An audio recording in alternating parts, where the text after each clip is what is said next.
10 నెలలు అయింది అధికారంలోకి వచ్చి ఏం అభివృద్ధి కార్యక్రమాలు చేపట్టారు? ఏదైతే ఎన్నికల్లో ఇచ్చినటువంటి హామీల ప్రకారం పుంగనూరు కాన్స్టిట్యున్సీలో రాష్ట్రంలో ఎక్కడా లేని విధంగా వైసీపీ కార్యకర్తలపైన దాడి చేయించినారు. ఇది గుండాయిజం కదా అన్న? ఇప్పుడు కొన్ని చోట్ల కొన్ని జరగలేదని చెప్పలేం, జరుగుతూ ఉన్నాయి. ఇందుకు మీరు పుంగనూరులో అధికార పక్షమా ప్రతిపక్షం? పోరాడే తత్వం. ఎందుకంటే మేము ప్రతిపక్షంలో నుంచి అధికారంలోకి వచ్చినాం. ఇప్పుడు అధికారం వచ్చిన తర్వాత మేము కూడా కొన్ని చోట్ల కట్టాల్సి వస్తుంది. ఇన్ని చేసినారు, మిథున్ రెడ్డి గారి పైన ఎందుకు చేస్తారు? తిరుపతి, కడప చెందినటువంటి రౌడీ ముక్కలు తీసుకొచ్చి రాళ్ళు, నీరు బాటళ్ళు.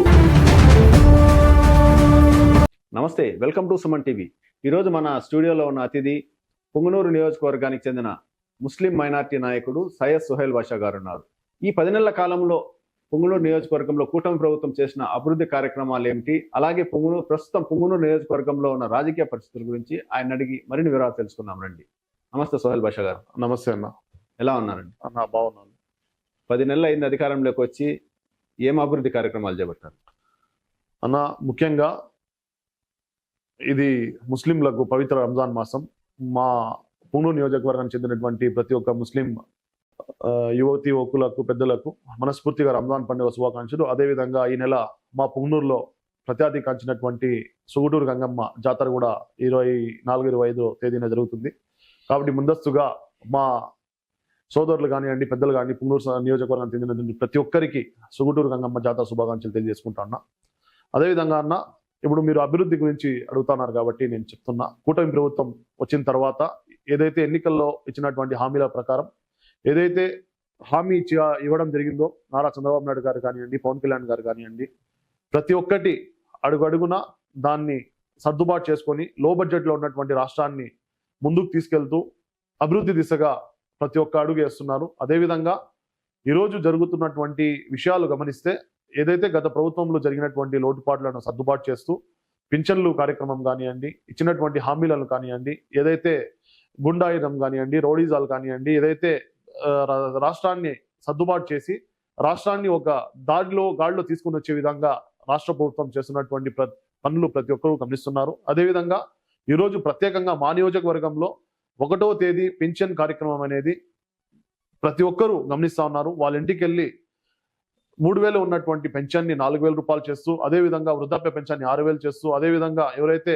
వికలాంగులు ఉన్నారో వాళ్లకు 10,000, 15,000 చేసినటువంటి ఘనత కూడా మా నారా చంద్రబాబు నాయుడు గారిదే.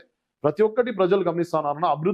అభివృద్ధి నాయకత్వంలో ఎవరైతే విజనరీ నాయకులు ఉన్నారో వాళ్ళను ఆశించి కోరుకొని ప్రజలు ఈ రోజు తీసుకొని వచ్చుకున్నారు. కాబట్టి అభివృద్ధి కూడా అదే విధంగా పరుగులు తీస్తా ఉందన్న. మీరు అన్నారు ఇందాక గుండాయిజం తగ్గిందని, కానీ పుంగనూరు కాన్స్టిట్యున్సీలో రాష్ట్రంలో ఎక్కడా లేని విధంగా వైసీపీ కార్యకర్తలపైన దాడి చేయించినారు. తిరిగి వాళ్ళని మళ్ళీ మీ పార్టీలో చేర్చుకుంటున్నారు. ఇది గుండాయిజం కదా అన్న? కొన్ని చోట్ల జరిగి ఉండొచ్చు, కానీ ఒక నాయకత్వం అంటే కొన్ని విషయాల్లో సర్దుబాటు చేసుకొని కొంతమందిని కలుపుకొని రాజకీయంగా పార్టీని బలోపేతం చేస్తూ రానున్న రోజుల్లో పార్టీని స్ట్రెంథన్ చేయడానికి కొన్ని అడుగులు వేయాల్సి ఉంటుంది. కాబట్టి దాన్ని ఎవరు తప్పుపట్టడం లేదు.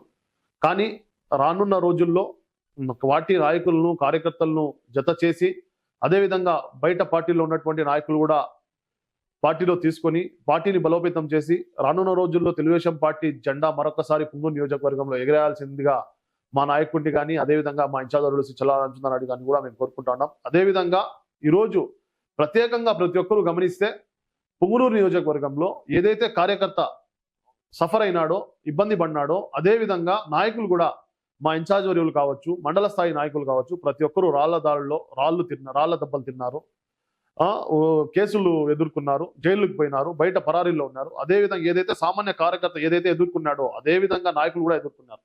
ఈరోజు వాళ్ళు తప్పులు చేయరనేసి నేను భావిస్తా ఉన్నా. రానున్న రోజుల్లో పార్టీని బలోపేతం చేసి పార్టీని ముందుకు తీసుకెళ్లే దిశగా పనిచేస్తారని నేను కోరుకుంటాను. ఇప్పుడు మీరు చెప్పారు రాళ్ళ దెబ్బలు తిన్నారు చంద్రబాబు నాయుడు గారి దాడిలోని.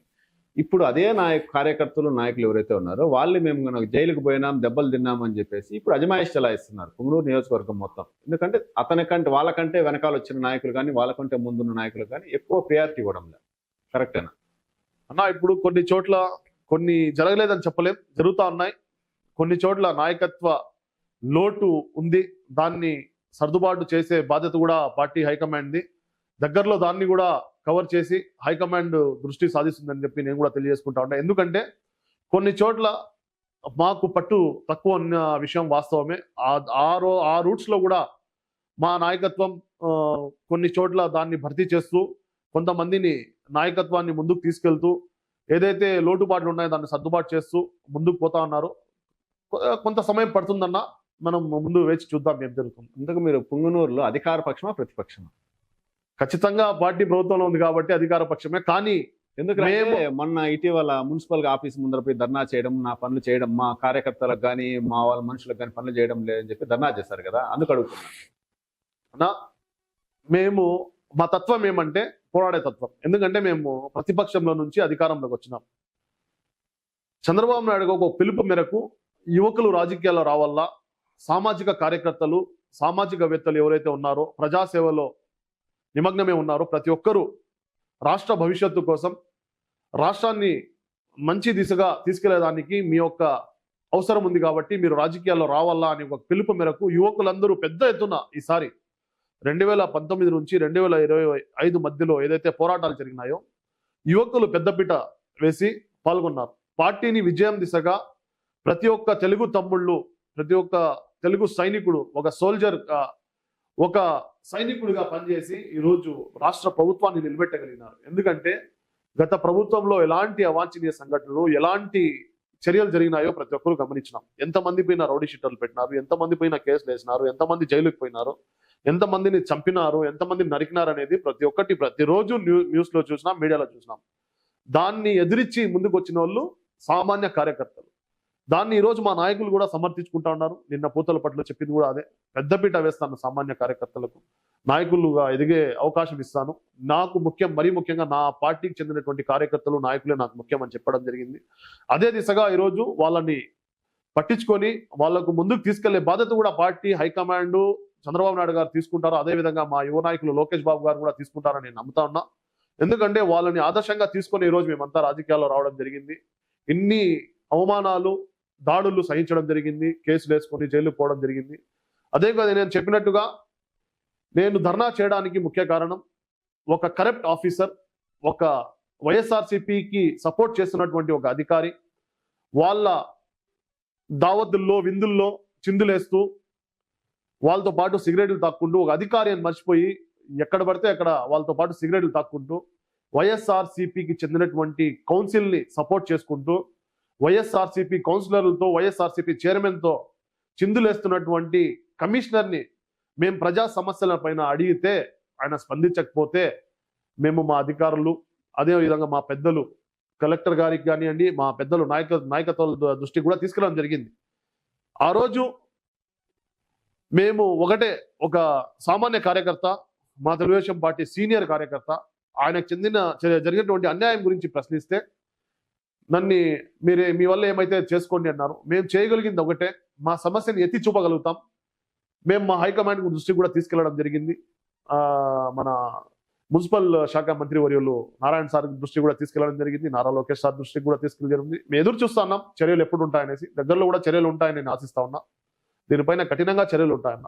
ఆ విషయంలోనే ఇప్పుడు మిమ్మల్ని అధిష్టానం కూడా మందలించినట్లు తెలిసింది. ఎందుకంటే మనం అధికారంలో ఉండగా పోయి మీరు ధర్నా చేయొద్దండి అని చెప్పేసి అధికార పార్టీ మీ అధిష్టానం కూడా మందలించారని చెప్పి తెలిసింది అన్నా. ఖచ్చితంగా. ఎందుకంటే ప్రభుత్వం ప్రతిపక్షంలో ఉండడం వేరు, అధికారంలో ఉండడం వేరు. ప్రతిపక్షంలో ఉన్నప్పుడు ఎవరు ఎందుకు చేస్తానో, ఏం చేస్తానో అడిగితే ప్రశ్నించే తత్వం మాది కాబట్టి మేము అడిగేదాన్ని ఎవరు సమర్థించరు. ఎందుకంటే ప్రతి ఒక్కరు ఏమంటారంటే ఇప్పుడు పోరాడే సమయం కాబట్టి మేము పోరాడుతూ ఉంటాం. మేము అదే రీతిలో ముందుకు వచ్చాం కాబట్టి ఇప్పుడు అధికారం వచ్చిన తర్వాత మేము కూడా కొన్ని చోట్ల తగ్గాల్సి వస్తుంది, అధికారులు కలుపుకోపోవాల్సి వస్తుంది. కానీ మాకు వేరే ఏ అధికారులతో లేని సమస్య కేవలం ఒక మున్సిపల్ కమిషనర్తో ఎందుకు వస్తుంది మీరు ఆలోచించాలి. పుంగనూరులో పోలీస్ అధికారులు ఉన్నారు, రెవెన్యూ అధికారులు ఉన్నారు, తహసీల్దార్ గారు ఉన్నారు, వేరే ఆర్టీఓ గారు ఉన్నారు, వేరే అంతమంది అధికారులు ఉన్నతో వాళ్ళతో లేని సమస్య కేవలం ఒకే ఒక మున్సిపల్ అధికారితోనే మాకు ఎందుకు వస్తుంది. అదే కదా అందరూ అంటా ఉన్నది. అందరూ వింటా ఉన్నారు. ఎవరు మిగతా వాళ్ళకి ఎవరితో అధికారంలో ఉన్నా కూడా మీ మాట జరుగుతా ఉంది. ఈ ఒక్కరితోనే మీరు మాత్రం అడ్జస్ట్ కావడం లేదు, ఎందుకంటే పనులు చేయడం లేదని చెప్పేసి మీరు అడ్జస్ట్ కేవలం ఒకే ఒకటన్నా ఆయన వైఎస్ఆర్సీపీ నాయకులతో, వైఎస్ఆర్సీపీ పార్టీతో ఆయన ఇప్పుడు కూడా వైఎస్ఆర్సీపీకి పనిచేస్తున్నాడు తప్పించి ఆయన ఇంకొకటి కాదు. ఎందుకంటే ఆయన మున్సిపల్ కార్యాలయాన్ని వైఎస్ఆర్సీపీ కార్యాలయంగా రూపుదిద్దుతున్నాడు. ఎందుకంటే మీరు ఒకసారి కమిషనర్ తో కలిసి చైర్మన్ ఛాంబర్ ఒకసారి చూడండి. ఛాంబర్ ఎక్కడుంది? చైర్మన్ ఛాంబర్ వచ్చి మున్సిపల్ కార్యాలయంలో ఉంది. మీరు మున్సిపల్ కార్యాలయంలో వైఎస్ఆర్సీపీ కార్యాలయం ఉన్నట్టు పెద్దది జగన్మోహన్ రెడ్డి ఫోటో పెద్దది ఫ్లెక్సీ పెడతారా మీరు లోపల మున్సిపాలిటీలో? పెద్దిరెడ్డి రామచంద్రారెడ్డి గారి ఫోటోలు పెడతారా? మిథున్ రెడ్డి గారి ఫోటోలు పెడతారా? అంటే అతను ప్రోటోకాల్ ఉంది కాబట్టి ఆయన పెడుతున్నారు. మీరు రాష్ట్ర ముఖ్యమంత్రి వర్యులది ఉప ముఖ్యమంత్రి పెడితే ఎందుకు తీసేశారు మీరు? అయితే అంటే ఇప్పుడు కూడా లేదా? మేము పెట్టిన తర్వాత కూడా వాళ్ళు తీశారన్న. దాన్ని మేము ఖండిస్తే మున్సిపల్ కమిషనర్ దాన్ని అడగకపోతే ఎట్లా? ఇప్పుడు ఆయన వాళ్ళు పనిచేస్తున్నట్టే కదా. మేము 1-2 సార్లు ప్రశ్నిస్తే కూడా అక్కడ మా ముఖ్యమంత్రి వర్యులది మా ఉప ముఖ్యమంత్రి వర్యులది ఫోటో తీసేస్తే మేము ఖండించినాం, పోయి మేము మళ్ళీ పెట్టించినాం. ఇప్పుడు అతను వాళ్ళకి సపోర్ట్ చేస్తా ఉంటే అతను వైఎస్ఆర్సీపీ మనిషా లేకపోతే ప్రభుత్వానికి పనిచేస్తున్నా? అతను తీయకూడదు కదా, అధికారంలో ఎవరుంటే వాళ్ళు. అది నేను కేవలం దాని వల్లే అతన్ని మేము ఖండించాం తప్పించి అతనికి మాకు వేరే మనస్పర్ధాలు లేవు, వేరేది లేదు. కానీ అతను ఒక కరప్ట్ ఆఫీసరు, అతను ఒక వైఎస్ఆర్సీపీకి చెందినటువంటి నాయకులకు సపోర్ట్ చేస్తున్నాడని కేవలం అదే ఒక సమస్యతో మేము వాడిని ఖండిస్తున్నాం, ఆయన్ని వ్యతిరేకిస్తున్నాం తప్పించి మేము ఆల్రెడీ కలెక్టర్ గారికి దృష్టికి కూడా తీసుకెళ్ళాం. ఇక్కడ మంచి నాయకుడు మంచి అధికారిని నియమించనని చెప్పి వాళ్ళు కూడా చర్యలు తీసుకున్నామని చెప్పారు. మున్సిపల్ శాఖ మంత్రి గారు కూడా చెప్పడం జరిగింది. అది చూద్దామన్నా మేము వేచి చూస్తున్నాం. పుంగనూరులో ఒక తెలుగుదేశం పార్టీనే కదా, కూటమి అన్నాక జనసేన, బీజేపీ, తెలుగుదేశం ముగ్గురు కదా.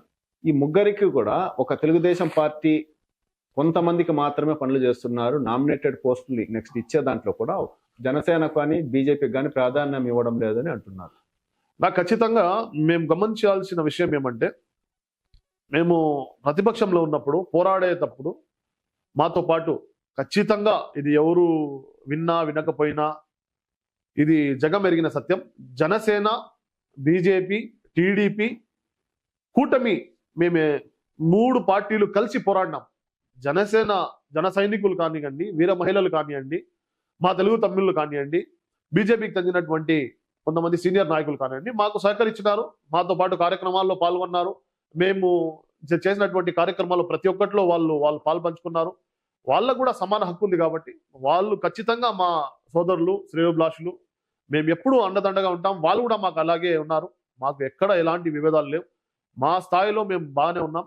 ఇంకా వేరే కష్టకాలంలో మీరు పార్టీ కష్టపడి పనిచేసినారు, కానీ మీకే ఇప్పుడు సరైన గుర్తింపు లేదని నియోజకవర్గ వ్యాప్తంగా అంటున్నారు. ముఖ్యంగా పొంగనూరులో అయితే గన సయ్యద్ సోహైల్ బాషాకు ఎక్కడా సరైన గుర్తింపు ఇవ్వడం లేదు అంటున్నారు. అన్న, ప్రభుత్వం వచ్చి 10 నెలలే అయింది. ఇంకా రాష్ట్ర వ్యాప్తంగా ఎవరికి పదవులు ఫుల్ఫిల్ చేయలేదు. నేనైతే పదవుల కోసం అయితే రాజకీయాల్లో రాలే, నేను సర్వీస్ చేయడానికి వచ్చా. ఎందుకంటే కొంతమందికి కొన్ని విషయాల్లో ఆనందము, తృప్తి ఉంటుంది. నేను బెంగళూరులో వ్యాపారం చేస్తాను. పుంగనూరులో పుట్టి పెరిగి ఉన్నా కూడా నేను బెంగళూరులో వ్యాపారం చేస్తాను కాబట్టి ముందు నుంచి నాకు ఒక అలవాటు ఉంది. పుంగనూరులో వచ్చి సేవా కార్యక్రమాలు చేయడం, నా మనుషుల మధ్యలో ఉండడం, నా ప్రజల మధ్య ఉండి నేనేదో మంచి పనులు చేస్తే నాకు తృప్తి, నాకు నిద్ర పడుతుంది. అదేవిధంగా ఇప్పుడు కూడా అదే కొనసాగిస్తా ఉన్నా. నాకు రాజకీయంగా పదవి ఇస్తే నేను ఇంకో కొంచెం సేవ ఎక్కువ చేయగలుగుతా, ఏదన్నా నా ఊరికి నేను అభివృద్ధి చేయగలుగుతా, నా మనుషులకు నేనేమో చేయగలుగుతాను. అంతే తప్పించి అది ఇప్పుడు కూడా చేస్తున్నా. కానీ కొంతమంది అధికారుల వల్ల కొద్దిగా స్లో అవ్వచ్చు, కానీ దాంట్లో ఎవరు ఆపే ప్రసక్తి లేదు, ఎవరు మమ్మల్ని ఆపే దమ్ము ధైర్యం లేదు. నేను ఈ రోజు వాళ్ళు ప్రశ్నిస్తా, నాకు దమ్ము ధైర్యం దేవుడు ఇచ్చినాడు. మా పార్టీ అధికారులు కానీ, మా పార్టీ పెద్దలు కానివ్వండి, మాకు అండదండలు ఉన్నాయి. ప్రతి ఒక్కరూ సహకరిస్తున్నారు. మా ఇన్ఛార్జ్ మంత్రివర్యులు మండిపల్లి రామప్రసాద్ అన్న కూడా సహకరిస్తున్నాడు కాబట్టి మాకు ఎలాంటి ఇబ్బంది లేదు. మా ఇన్ఛార్జ్ వర్యులు కూడా ప్రతి ఒక్కటి ఇప్పుడు చెప్పిన విషయాలన్నీ జరుగుతా ఉన్నాయి. కొన్ని లేట్ కావచ్చు, కానీ జరుగుతా ఉన్నాయి. ఇంకోటి మెయిన్ ఏమ్రా అంటే, ఈ సీఎం రిలీఫ్ ఫండ్లు మీ అనుచరులు కానీ ఏదైనా పేదవారు కానీ వచ్చి అవి కూడా మీరు కనీసం ఒక్కటి కూడా చేసుకోలేకపోతున్నారంటే ఇంతవరకు. అన్న, ఇప్పుడు ఏదైతే సీఎం రిలీఫ్ ఫండ్ ఉందో దానికి ఒక ప్రొసీజర్ ఉంటుంది. ఇన్ఛార్జ్ లెటర్ కావాల్సి వస్తుంది. అదే విధంగా డిశ్చార్జ్ సమ్మరీ, ఆ తర్వాత సెక్రటరీకి వెళ్ళడం, అక్కడ ఫైల్ సబ్మిట్ చేయడం, ఇది ఒక ప్రాసెస్ అన్నమాట. దానికి మొత్తం ఇన్ఛార్జ్ వర్యులు కానివ్వండి, ఒక ఎమ్మెల్యే కానివ్వండి, వాళ్ళ పిఏలు ఎవరైతే వాళ్ళు చూసుకుంటారు. సో ఈ సబ్మిట్ చేయడం వరకే మా పని. దానికి పర్టికులర్ టైం పడుతుంది కాబట్టి అది మా మండలం సంబంధించినటువంటి కొంతమంది సబ్మిట్ చేయడం జరిగింది.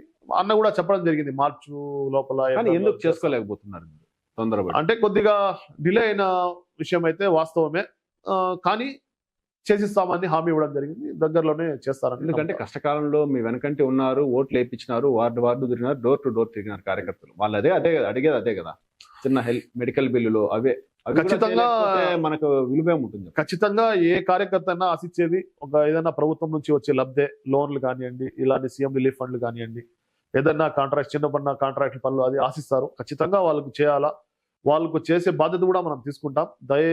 ప్రతి ఒక్కరు ఈ ఒక్క రోజు 2 రోజులు, నెల 2 నెలలు లేట్ కావచ్చు, కానీ ఇక్కడ కాకపోయినా మనము హైకమాండ్ దృష్టికి తీసుకెళ్లి వాళ్ళకు న్యాయం చేసే విధంగా పెద్దలతో మాట్లాడి, చల్లా రామచంద్రారెడ్డితో కూడా మాట్లాడి త్వరగతిలో పని చేసే విధంగా ప్రయత్నం చేస్తాం. దగ్గరలో నామినేటెడ్ పోస్టులు ఉన్నాయి, మీకు ఏ పదవి ఇస్తారనుకుంటున్నారు? నాకు ఇంతవరకు అయితే ఏమీ చెప్పలేదు, నేను ఎవరిని ఏం అడగలేదు.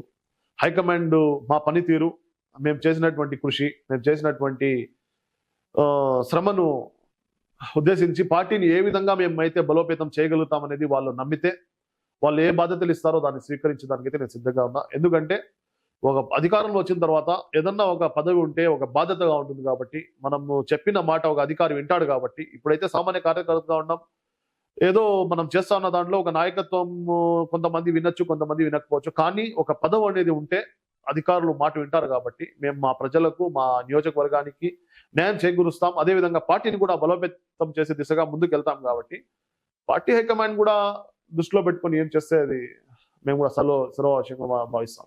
ఇన్ని చేసినారు, మిథున్ రెడ్డి గారి పైన ఎందుకు కేసు పెట్టినారు? ఆ రోజు సందర్భం ఏమేమంటే, ప్రాజెక్టుల సందర్శనార్థం వచ్చినటువంటి మా అధినేత నారా చంద్రబాబు నాయుడు గారు అసలు పొంగునూరు దర్దాపుల్లో కూడా ఎంటర్ కాలేదు. ఆయన పైన కేసులు వేశారు, మచ్చలేని మనిషి పైన మచ్చ పెట్టారు. ఎన్నికలు అయిపోయినాయి. ఎన్నికలు అయిన తర్వాత ప్రాజెక్టులో భూములు కోల్పోయినటువంటి రైతులు మిథున్ రెడ్డి గారు పొంగునూరు పర్యటనలో భాగంగా వస్తున్నారు ఎంపీ రెడ్డప్పగన్న గారి ఇంటికి. మేము వెళ్ళి మాకు నష్టపరిహారం ఇవ్వాల అడుగుదాము, ఆయన ఇంతవరకు మాకు ఇవ్వలేదు అని అడగడానికి వెళ్ళాం. నిరాయుధంగా ఏమీ లేదు, నడుచుకొని రోడ్లో వెళ్ళినాం వాళ్ళ ఇంటి ముందర. ప్రీ ప్లాన్డ్గా సుమారు 200 నుంచి 300 మందిని, ఎస్వి యూనివర్సిటీ స్టూడెంట్స్ని కానివ్వండి, తిరుపతి కడపకు చెందినటువంటి రౌడీ ముక్కలను తీసుకొచ్చి రాళ్ళు, బీరు బాటిళ్ళు, బీరు సీసాలు మా పైన దాడి చేసి సుమారు 15 నుంచి 20 మంది మా కార్యకర్తలు గాయపడినారు. కొంతమందికి చెవు గాయాలైనాయి, తలలు గాయాలైనాయి, తలలు పగిలినాయి. కొంతమంది రాడ్డులతో కొట్టి చేతులు కాళ్ళు విరిగినాయి. అలాంటప్పుడు కేసులు పెట్టక ఇంకేం చేస్తామన్నా? అంటే మీరేం దాడికి పోలా, నిరాయుధంగా మా పైన బిల్డింగ్ పైన నుంచి రాళ్ళు వేస్తా ఉంటే, దాడి చేస్తా ఉంటే మా వాళ్ళు దాడులు తప్పించుకునేదానికి సెల్ఫ్ డిఫెన్స్ అంటారన్నా. సెల్ఫ్ డిఫెన్స్ అంటే ఎవరు లేరన్నా కొట్టేదానికి, వాళ్ళంతా బిల్డింగ్ లో దాక్కున్నారు. మా వాళ్ళు బయట ఉన్నారు, బిల్డింగ్ బయట రోడ్లో ఉన్నారు. అంటే అధికారంలో ఉండేది మీరు ఉండుకొని మీరు నష్టపరిహారం అడగడం. మా నియోజకవర్గంలో పార్లమెంట్ ఎంపీ అభ్యర్థి ఎంపీ వచ్చి మిథున్ రెడ్డి గారు, ఎమ్మెల్యే వచ్చి పెద్దిరెడ్డి రామచంద్రారెడ్డి గారు. ఇంకా ఎవరు కరగాలన్నా? మేము అధికార పార్టీ నాయకులు. వాళ్ళు ప్రాజెక్ట్ చేసింది, వాళ్ళు పిఎల్ఆర్ ప్రాజెక్ట్ సంబంధించినటువంటి సంస్థ చేసింది. గ్రీన్ ట్రిబ్యునల్ వాళ్ళ పైన వేటు వేసి ఫైన్ వేసింది వాళ్ళకి. నువ్వు వాళ్ళు కట్టకపోతే ఇంకెవరు కడతారన్నా? అంటే మీరు ముందుగా ఆయనకి ఇంటిమేట్ చేస్తారా, మేము వస్తాం నష్టపరిహారం? మేము ఆల్రెడీ చెప్పామన్నా. మేము ఇప్పుడు ప్రజాప్రతినిధి వచ్చినప్పుడు ప్రజలు పోయి అడగేదానికి మేము ఇంటిమేషన్ చేయాల్సిన అవసరం లేదు. రోడ్లో మేము ఇట్లా పోయి అడగేదానికి వస్తారు అని తెలిస్తే వాళ్ళు జనాలు పిలుచుకుంటారు. వాళ్ళు ఆల్రెడీ ఇప్పుడు వాళ్ళ మైండ్ సెట్ ఎట్లుందంటే, దాడి చేయాలా, ఏదో విధంగా ప్రజల్లో పోవాలా, మేము ఏదో విధంగా క్రియేట్ చేయాలా, అంటే పొంగనూరు ప్రజల్లో ఒక భయాందోళనటువంటి వాతావరణాన్ని సృష్టించాలా. పొంగనూరులో మా ఉనికి మేము కోల్పోకూడదు అనే విధంగా వాళ్ళు ఉన్నప్పుడు వాళ్ళు అదే చేస్తారన్నా. ఇంక వేరే వాళ్ళు అంటే పర్యటన అడ్డుకునేది మీరే కదా అన్నా? మేము పర్యటన ఏం అడ్డుకోలే. వాళ్ళు ఆల్రెడీ పర్యటనలో ఉండి వచ్చి ఇంట్లో ఉన్నాడు ఆయన. ఎవరు? ఎంపీ రెడ్డప్పన్న ఇంట్లో ఉన్నాడు. ప్రోగ్రామ్ రాకముందే, మిథున్ రెడ్డి గారు రాకముందే, రామచంద్రారెడ్డి గారు కానీ మిథున్ రెడ్డి గారు కానీ వాళ్ళ పర్యటన మేము పొంగనూరులో అడుగు పెట్టనియేమో అని చెప్పి అది అంతకు ముందు అన్న. అది ఎమ్మెల్యే పెద్దిరెడ్డి రామచంద్రారెడ్డి గారు ఆయన అడ్డుకున్నారు, అడ్డుకోవడం జరిగింది. అది అయిపోయింది. ఇది ప్రాజెక్టుల్లో భూములు కోల్పోయినటువంటి రైతులకు న్యాయం చేయాలి. రైతులు రాలేదు కదా? రైతులు వచ్చినారని ఎందుకు రాలేదు? రైతులు వచ్చినారు. మీరు అక్కడ నింద రైతులు కదా. మేము టౌన్కి సంబంధించిన నాయకులు కాబట్టి మేము నాయకులు అక్కడ పోయినాం అంతే. కానీ అక్కడ 200% రైతులు ఉన్నారు, రైతులు బాధపడినారు, రైతులు దెబ్బలు పడినాయి, రైతులు సఫర్ అయినారు, రైతులకి తలలు పగిలినాయి. ఆ రోజు పీడికపల్లికి సంబంధించినటువంటి రైతులు మీరు కేసులో చూసుకుంటే ఎంతమంది ఉన్నారో మీకు తెలుస్తుంది. విజువల్స్ ఉన్నాయి, అన్ని డిపార్ట్మెంట్ దగ్గర ప్రతి ఒక్కటి ఉంది. ఆ రోజు డిపార్ట్మెంట్ సంబంధించిన వ్యక్తులు కూడా గాయాలైనాయి. వాళ్ళు ఏమంటున్నారంటే, రీప్లాన్ గా వాళ్ళు దాడి చేశారు కాబట్టి మా కార్యకర్తలు, పొంగనూరులో లోకల్ గా ఉండే నాయకులు వాళ్ళు తిరగబడి మేము సెల్ఫ్ డిఫెన్స్ కోసం చేస్తాము. అసలు ఆ రోజు పొంగనూరు సంబంధించినటువంటి నాయకులు దరిదాపుల్లో కూడా లేరన్నా. వాళ్ళకి తెలిసిపోయింది విషయం. ఇక్కడ వాళ్ళు వైఎస్ఆర్సీపీ నాయకులే ఇక్కడ క్రియేట్ చేసి సృష్టించి ఏదో భయాందోళన అన్నటువంటి వాతావరణం రెసిడెన్షియల్ ఏరియాలో ఒక భయాందోళనటువంటి వాతావరణాన్ని సృష్టించి ఇక్కడ ఏదో చేసేయాలని వాళ్ళు సృష్టించినారు తప్పించి మా వాళ్ళు అసలు పుంగనూరు చెందినటువంటి వైఎస్ఆర్సీపీ నాయకులు ఎవరు లేరన్నారు ఆ రోజు అక్కడ. కొంతమంది ఏదైతే ఆ చోటమోటా నాయకులు ఎవరైతే ఉన్నారో వాళ్ళు ఉన్నారు, కొంచెము రౌడీజం చెలాయించుకుంటా ఉంటారే వాళ్ళైతే ఉన్నారు తప్పించి ఎవరైతే సాదాసీదా ప్రజలైతే ఎవరు లేరు. దానికోసమైనా లేదంటే అప్పుడు చంద్రబాబు నాయుడు గారి పైన మీ పైన కేసులు పెట్టి దాని ప్రతీకార చర్యలుగా మీరు దాడికి దిగినారు? నా ప్రతీకార చర్యలు చేయాలంటే ఇప్పుడు అధికారం చేతిలో ఉంది, పోలీస్ డిపార్ట్మెంట్ మా చేతిలో ఉంది. మా నాయకుడు ఎప్పుడు మాకు ఇలాంటి విషయాలు ఇలాంటి పనులు చేయాలని ఎప్పుడు ఎంటర్టైన్ చేయలేదు. కాబట్టి మేము ఎప్పుడు ఇలాంటి చర్యలకు ప్రతిచర్య మేము ఎప్పుడు చేయలేదు. చేయాలంటే 10 నిమిషాల పనన్నా మమ్మల్ని సోమల్లో అడ్డుకున్నారు, నంజంపేటలో అడ్డుకున్నారు, కల్లూరులో అడ్డుకున్నారు, పుంగనూరులో అడ్డుకున్నారు. ప్రతి చోట మా పైన రాళ్ల దాడులు చేసినారు, మా బండ్లు ధ్వంసం చేసినారు, మా కార్యకర్తల్ని కొట్టినారు, మమ్మల్ని రాళ్లతో కొట్టినారు. ఇప్పుడు కూడా ఉన్నాయి, దెబ్బలు ఉన్నాయి, మేము కూడా ట్రీట్మెంట్ చేసుకున్నాం, మేము కూడా జైల్లో ఉన్నాం. ఏ రోజు వాళ్ళపైన కక్షపూరితంగా ఒక్క కేసు పెట్టలేదు. అదే అండి, మీరు జైల్లో ఉన్నారు కాబట్టి మిథున్ రెడ్డి గారి పైన జైలు పంపించాలని అవకాశాలు ఉన్నా కూడా మేము పెట్టలేదన్న ఎవరిపైన కూడా. సామాన్య కార్యకర్తలు కానివ్వండి, వేరే వాళ్ళకి ఎవరిపైన కూడా ప్రతీకార చర్యలో భాగంగా ఎవరిపైన మేము పడలేదు ఇంతవరకు. అవసరం కూడా లేదు. మేమేం రాజకీయం చేయాలని దురుద్దేశంతో దురుద్దేశం ఏదో సేవ చేయాలనే ఉద్దేశంతో రాజకీయాల్లో తిన్నాం తప్పించి వేరే వాళ్ళని ఇబ్బంది పెట్టాలా, మేము ఏదైతే ఇబ్బంది పడినామో మా ఇంట్లో మా భార్య బిడ్డలు మా తల్లిదండ్రులు ఏదైతే ఇబ్బంది పడినారో వేరే వాళ్ళ ఇళ్ళలో అలా పడాలా అని చెప్పేసి మేము కూడా అనుకోం కదన్నా. అర్ధరాత్రి సమయంలో 3 గంటల్లో వచ్చి మా వాచ్మ్యాన్ ని కొట్టి పైకి ఎక్కి లిఫ్ట్ ఆఫ్ చేసి 2 ఎస్ఐలు 4 కానిస్టేబుల్ 5 కానిస్టేబుల్ వచ్చి ధ్వంసం చేసి బెంగళూరులో ఇలాంటి చర్యలు మేము ఎవరిపైన చేయలేదే. అంటే మొట్టమొదటి అరెస్ట్ పుంగనూరు నియోజకవర్గంలో నాదన్నా. అరెస్ట్ అనేది లేదు. ఆ రోజే కదా మనం చంద్రబాబు సార్తో కలిసి ఇంత చెప్పిన తర్వాతే కదా ఇవన్నీ అది వెలుగులోకి వచ్చినాయి. అంటే వీళ్ళు ఎదురు ఎవరు పోతే వాళ్ళ పైన పడడమే వీళ్ళు అలవాటుగా మరి. ఇప్పుడు ఆ పరిస్థితులు లేవన్నా, ప్రజలు కూడా అప్డేట్ అయినారు, వర్షన్ మారింది. ఎట్లయితే జనరేషన్ మారుతుందో అట్లా అన్ని మారుతా వస్తాయి. మనం కూడా అభివృద్ధి దిశగా పోతే ప్రజలు కూడా గమనిస్తారు. ఎందుకంటే మేము చేసిన సేవా కార్యక్రమాలు కానివ్వండి, ప్రజల్లో ఉన్నటువంటి మేము అవైలబుల్ ఉన్నాము, ప్రతి ఒక్కటి ప్రజల్లో ఉన్నాం కాబట్టి ప్రజలు కూడా ఈరోజు మాకు నమ్మే ప్రసక్తి ఉంది. లేకుంటే మమ్మల్ని కూడా నమ్మే ప్రసక్తి లేదు. ఇప్పుడు మీ సంస్థ IPHF పెట్టారుగా, దాని తరఫు నుంచి ఇంతవరకు ఎంత మాత్రం సేవా కార్యక్రమాలు? నా ఇండియన్ పీపుల్ హెల్ప్ ఫౌండేషన్ చెప్పి నేను ఒక సంస్థ పెట్టడం జరిగింది. అందులో భాగంగా సుమారు కోవిడ్ ముందు నుంచి కూడా మేము సేవా కార్యక్రమాలు చేస్తూ వచ్చాం. ఎవరి దగ్గర చేయి చాచి ₹1 అడిగిన లేదు. మా సొంత డబ్బులతో సేవా కార్యక్రమాలు చేస్తూ వచ్చాం. ఏ పేద మహిళలకు పెళ్లిళ్ళకు కానివ్వండి, హాస్పిటల్ ఖర్చులకు కానివ్వండి, అదేవిధంగా ఏ సమస్య వచ్చినా నా దగ్గర వచ్చి నాకు సమస్య ఉంది అన్న వాళ్ళకి ప్రతి ఒక్కరికి హెల్ప్ చేయడం జరిగింది. ఏ రోజు మా ఉద్దేశం లేదు మేము చెప్పుకోవాలని, కానీ ఈ రోజు మీడియా ప్రతినిధులు కానివ్వండి, పెద్దలు అడిగే దాన్ని బట్టి మేము చెప్పాల్సిన అవసరం ఉంది కాబట్టి మేము చెప్తా ఉన్నాం అంతే తప్పించి కోవిడ్ చేసినటువంటి సేవలు కానివ్వండి, మేము పుంగనూరులో ప్రతి అడుగున ప్రతి సేవ ప్రతి ఒక్కటి పుంగనూరు ప్రజలు నా ప్రజలు గమనిస్తా ఉన్నారు. ప్రతి ఒక్కటి మేము చేసింది ట్రాన్స్పరెంట్ గా ఉంది కాబట్టి ప్రతి ఒక్కరికి తెలుసు అన్న ఎవరు దాన్ని. మీరు డొనేషన్స్ ఎక్కడ తీసుకోండి? వి వాంట్ యాక్సెప్ట్ డొనేషన్స్ అన్న. ఎవరి దగ్గర ₹1 చేసి తీసుకునే అవసరం లేదు. నా సొంత నిధులు నేను సంపాదించిన దాంట్లో నేను ఖర్చు పెడతాను. మీరు సంపాదించింది మీ లాభాల్లోనే అంతే అన్న. సంస్థ అంతే. ఇప్పటి వరకు ఎంతమందికి హెల్ప్ చేస్తుంటారు అన్నా? అది చేసినామన్నా, ఆల్రెడీ రికార్డెడ్ ఉంది అంతా. నేను చేసేదంతా రికార్డెడ్ ఉంటుంది కాబట్టి మేము ఎవ్రీథింగ్ ఏం చేసినా కూడా ఈ రోజు సోషల్ మీడియా ఉంది కాబట్టి ప్రతి ఒక్కటి ఆ రోజు అప్డేట్ ఉంటుంది. అట్లా అది ఈ రంజాన్ మాసం స్టార్ట్ అయింది, మీ సంస్థ నుంచి ఏమన్నా సేవా కార్యక్రమాలు? ప్రతి సంవత్సరము నేను ఈ రేషన్ కిట్స్ డిస్ట్రిబ్యూట్ చేయడం జరుగుతూ ఉంటుంది. ఇప్పుడు కూడా 15వ రంజాన్కి నేను ప్రోగ్రామ్ పెట్టుకోవడం జరిగింది. ఎవరైతే పేద మధ్యతరగతికి చెందినటువంటి పండగ జరుపుకోలేక ఇబ్బంది పడుతూ ఉంటారు వాళ్ళకు మా తరఫున ఒక రేషన్ కిట్ ఇవ్వడం జరుగుతుంది. అదేవిధంగా కొంతమందికి ఫైనాన్షియల్ సపోర్ట్ కూడా చేయడం జరుగుతుంది. ప్రతి ఒక్కరు పండగ అనేది ప్రతి ఒక్కరికి సంతోషంగా ఉండే ఒక పండగ. ప్రతి ఒక్కరు పండగ ముస్లింలకు ప్రత్యేకంగా 2 పండుగలే ఉంటాయి కాబట్టి బక్రీద్, రంజాన్. సో రంజాన్ పవిత్ర మాసం, 30 రోజులు ఉపవాస దీక్షల్లో ఉండి దేవుణ్ణి ప్రార్థిస్తూ ఉంటారు. అదేవిధంగా వాళ్ళు 31వ తేదీ 31వ రోజు పండుగ మంచి వాతావరణంలో హ్యాపీగా ఒక పూట బాగా ఫ్యామిలీ మొత్తం కూర్చొని భోజనం చేసే విధంగా ఏదో మా చేత అయినటువంటి హెల్ప్ మేము చేస్తామన్నా. ఈ గంగ జాతరకు కూడా ఏమన్నా సేవా కార్యక్రమాలు చేయగలుగుతాం అన్న? గంగ జాతరకి ఏదో మా వంతు అయినటువంటి, ఎందుకంటే మా ఊర్లో చాలా వరకు పెద్ద ఎత్తున గంగ జాతర చేస్తాం. రాయలసీమలోనే మోస్ట్లీ చలివేంద్రము అలాంటి ఏదన్నా మేము చేస్తామన్నా. మా సోదరులు చాలా మంది చేస్తూ ఉంటారు. సో దాంట్లో మేము కూడా పార్టిసిపేట్ అయ్యి ఏదో ఒకటి చేస్తామన్నా. ఓకే అండి, థ్యాంక్ యూ.